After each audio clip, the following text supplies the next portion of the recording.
খুব খারাপ লেগেছে এটা। দেখুন, যে যাই পার্টি করে করুক, একটা তো মহিলা, সেই মহিলার প্রতি কি ধরনের ভাষা ব্যবহার করতে হয়, যদি একটা কলকাতার মেয়রের মতন পদে বসে যদি তারা না জানে, না বোঝে, এটা বাংলার দুর্ভাগ্য বলে মনে করি।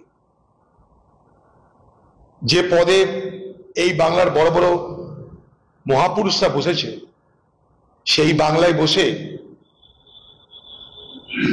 দিদির দয়াতে এই ধরনের অভদ্র ভাষা প্রয়োগ করার মধ্য দিয়ে বাংলার ভাবমূর্তিকে কালিমালিপ্ত করা হয়।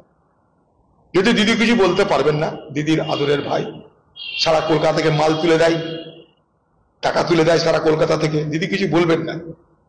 কিন্তু কথা হচ্ছে যে একটা মহিলাকে এই ধরনের ভাষা ব্যবহার আমরা করতে হয় না, সে যে পার্টিরই হোক, মহিলা মহিলা। যেদিন ভিক্টোরিয়াতে এসে নরেন্দ্র মোদী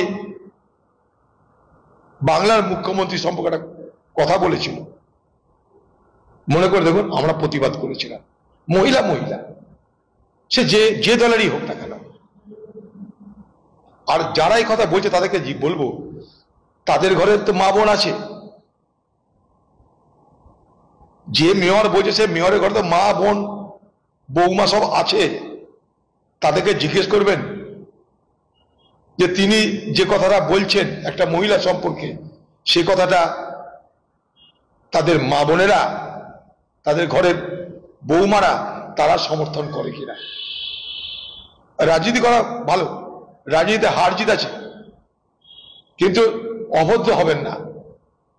অভদ্রতার যদি প্রতিযোগিতা হয়, তৃণমূলের নেতারা নেত্রীরা অভদ্রতার ছোট লোকমির প্রতিযোগিতা ফার্স্ট হবে আমরা জানি, তবুও বলবো করবেন না।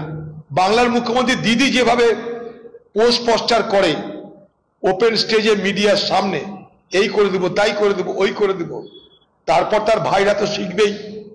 যেমন তাদের গুরুমা, তেমন তাদের চেলারা।